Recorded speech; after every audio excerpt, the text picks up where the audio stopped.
But I say that all the setbacks are just setups. They're investments. They're tools of inspiration. The rocks of your pain is the diamond of your success.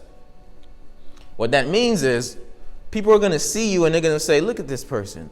You were so down on low, but in spite of it, you gotten so far. So what is that saying? Your energy, people start to have a different energy about you. So then people start paying for your energy. People pay you just to go be there, your essence. So people want to come see you. So then there's a positive energy. It's like you're looking into the mirror and you're looking at yourself. And then if you see somebody who's like the speaker dude, the Tai Chi dude, the woke, or whatever guy you see, the guy who's making a difference, the girl who's making a difference in the world, or the athlete who's really going up from the bottom to the top, then you start to act differently. You have a different mentality. That's why I'm going to end it at this. I came here to the school last week and I talked to the coach for the track team. I was like, Coach, why not run track again? I mean, I'm not too old.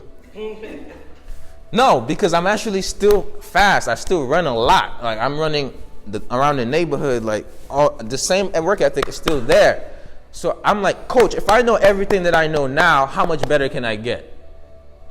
Sometimes we become somewhere we get higher. We like, if I knew everything I knew back then in high school, I would have been maybe had a desire to go to another school, to the Olympics. Even I would have been there already. But if you know what you know now, why aren't you using what you know now to make the best of it, to get what you want to get?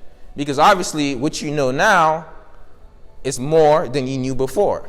Your pain, the process that taught you all these lessons, you can now invest it into the future. But sometimes we take our pain and put it on the pedestal like it's holding us back, when in turn, it's what we need to propel. It's what we need to go farther in life.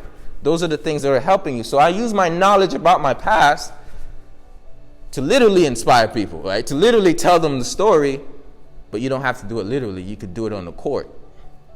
A team never has to say they were the down dog and then they got on top. The world sees it.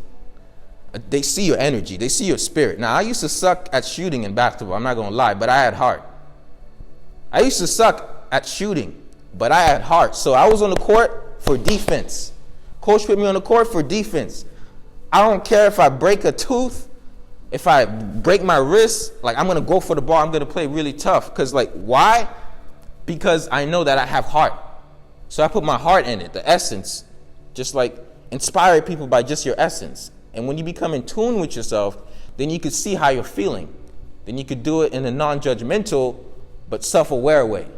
Like, okay, you're being negative, or you're being selfish right there. Like, or you're not being attentive or listening to your teammates' feelings, your empathy.